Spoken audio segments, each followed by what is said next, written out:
بسم اللہ الرحمن الرحیم 11ویں جماعت کے طلباء و طالبات السلام علیکم۔ آج میرا موضوع پروفیسر رشید احمد صدیقی کے مضمون دعوت کا دوسرا حصہ ہے۔ آپ اپنی کتاب کا صفحہ نمبر 63 نکالیے اور پہلا اقتباس غور سے سنیے۔ یہ تو میرے ایام جاہلیت کا قصہ تھا۔ ہوش سنبھالا تو ایک مشہور شہر میں ڈپٹیشن پر جانے کا اتفاق ہوا۔ رمضان کا مہینہ تھا۔ شام کو وہاں کی مشہور مسجد کے امام صاحب کے ہاں افطار پر ہم سب مدعو تھے، جہاں ایک ہجوم تھا۔ ہمارے سامنے بھی افطاری رکھ دی گئی۔ ابھی ہم سب نے مشکل سے 2-1 لقمے فروغ کیے ہوں گے کہ ایک حملہ ہوا۔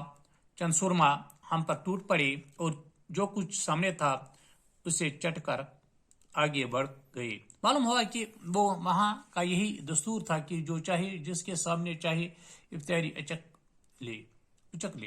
ایسا کرنے سے میزبان کو ثواب ملتا ہے۔ ہمارے ساتھ ایک روہیل کھنڈی پٹھان طالب علم تھے۔ وہ بڑے متحیر ہوئے۔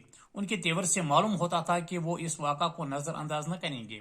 جب نماز کے لیے لوگ کھڑے ہوئے اور ہر شخص نیت باندھ چکا تو انہوں نے اپنی ٹوپی تو جیب میں رکھی اور سامنے سے ایک نمازی کی پگڑی اچک کر اپنے سر پر رکھ لی اور سلام پھیرتے ہی اسے چھت سے نیچے پھینک دیا، جہاں ہزاروں فقیر ٹوٹ پڑے اور ان فن پگڑی کا تبرک تقسیم ہو گیا۔ جھگڑا بڑھا تو انہوں نے فرمایا، ہماری طرف دستور ہے کہ نماز میں جس کا امامہ چاہے اچک لے۔ نماز کے بعد وہی امامہ غربا میں لولو دیا جاتا ہے۔ اس امامہ کے جتنے پرزے ہوتے ہیں اتنے ہی ہزار محل اور باغات امام کو جنت میں ملتے ہیں۔ اس کی دجیاں بچوں کے گلے میں ڈال دی جائیں تو عمل سہتا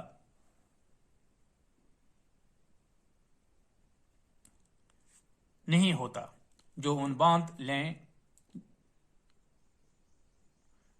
باندھ لیں تو ان پر جیل کھانا حرام ہو جاتا ہے۔ بوڑھے استعمال کریں تو آنتیں اترنے سے محفوظ رہتی ہیں۔ بہرحال امام صاحب کے کہنے سننے سے معاملہ رخت گزشت ہو گیا۔ رات کو دعوت تھی۔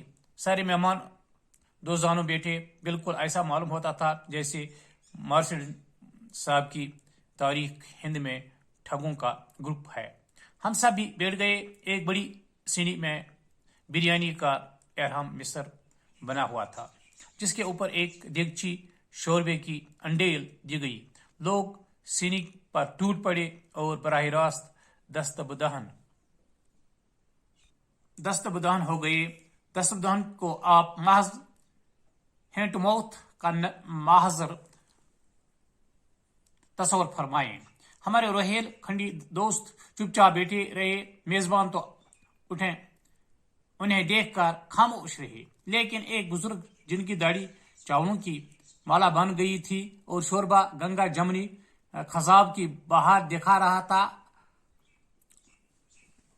قاب سے سر اٹھائے بغیر بولے، کھاؤ سیٹ صاحب کھاؤ، نہیں تو ایک مسلمان کا مال جایا ہوگا۔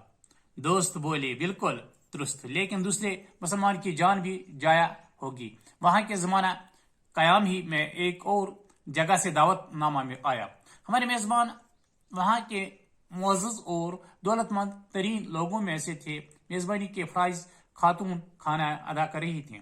ڈرائنگ روم میں پہنچے تو دن کو تارے نظر آنے لگے۔ ایسی خوبصورت، قیمتی، پرتکلف اور نایاب چیزیں ایک ساتھ کب دیکھنی نصیب ہوئی تھیں۔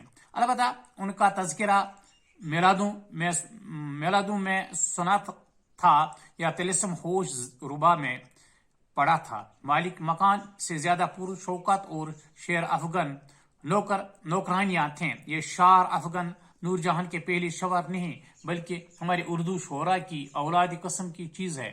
کس کی تعظیم کیجیے اور کس سے تعظیم لیجیے۔ کھانے کے کمرہ میں داخل ہوئے تو معلوم ہوا کہ شاید دنیا کے سب سے بڑے آدمی کا سب سے بڑے